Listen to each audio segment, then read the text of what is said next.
வணக்கம். நான் உங்கள் ஜெயா. இன்றைக்கி நம்ம இந்த வீடியோவில் பழந்தமிழரோட உயிரின பாகுபாடை பற்றி பார்க்கலாம் வாங்க.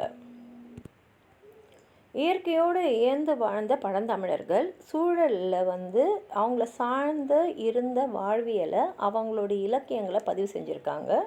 இதன் மூலமாக நமக்கு தமிழருடைய பண்டைய இலக்கண நூல்கள்லேருந்து பல்வேறு துறைகளோடு உயிரியல் துறை சார்ந்த செய்திகளையும் நம்ம பார்க்க முடியுது.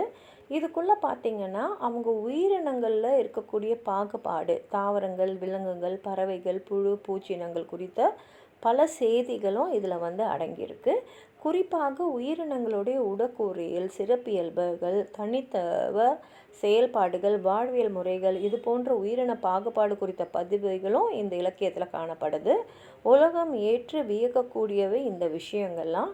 ஏன்னா பண்டைய தமிழக அறிஞர்கள் உயிர்களை பரிணாம வளர்ச்சியின் அடிப்படையிலும் அவற்றை இயக்கும் மெய், வாய், மூக்கு, கண், செவி என்ன சொல்லும் 5 பொறிகளின் தன்மை அடிப்படையிலும் அவங்க பாகுபடுத்தியிருக்காங்க. அத்தோடு மனம் என்பதும் கண்ணுக்கு புலனாகாத ஆனால் உயிர்களை நெறிப்படுத்துகின்ற உறுப்பாக பழந்தமிழர்கள் கருதியிருக்காங்க. இதோடைய அடிப்படையில் உயிரினங்களை 6 வகைக்குள்ளே அடங்கியிருக்காங்க.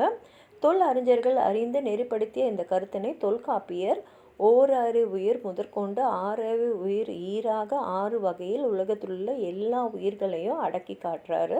இது தொல்காப்பியத்தில் நம்ம பார்க்கலாம். உணர்தல் என்பது ஒருவன் உலகப் பொருட்களை புலனாலும் மனதாலும் அறிந்து கொள்ளுதல். எனவே அந்த உணர்ச்சியை புலனுணர்வு என்னும் மன உணர்வு என்று 2 வகைப்படுகிறது. உலகில் நேர்படும் பொருளை புலனால் உணர்த்துவது, தொட்டு உணர்ச்சால் உணர்த்துவது தான் புலனுணர்ச்சி. 5 வகை புலன்களும் தரும் உணர்வுகளை செய்திகளையும் பகுத்தாய்ந்து அதன் வழி மனிதனை நடத்துவது மனம். மனிதன் என்னும் சொல்லுக்கு மன உணர்வு உடையவன் சிறப்பாக என்று பொருள் உரைக்கிறது. அதாவது இதோட அடிப்படையில் பார்த்திங்கன்னா புல், மரம் முதலிய தாவர இனங்கள் ஓரறிவு உடையன. நத்தை, சிப்பி போன்ற கடல்வாழ் உயிரினங்கள் 2 அறிவு உடையன. கரையான், எறும்பு போன்றவை 3 அறிவு உடையன. வண்டு, தும்பி இனங்கள் 4 அறிவு உடையன. விலங்குகளும் மனிதருள் விலங்காய் இருப்பவரும் 5 அறிவு உடையன என பாகுபடுத்தினார்கள். அந்த வகையில் மனதால் பகுத்தறியும் ஆற்றல் கொண்ட மனிதனை 6 அறிவு கொண்ட உயிரினமாக வகைப்படுத்தியிருக்காங்க தொல் தமிழர்கள். உங்களுக்கு ஏதாவது சொல்லணும்னு நினச்சிங்கன்னா கீழே இருக்கிற கமெண்ட் பாக்ஸில் எழுதுங்க. இந்த வீடியோவை லைக் பண்ணுங்கள், உங்கள் ஃப்ரெண்ட்ஸோடு ஷேர் பண்ணுங்கள்.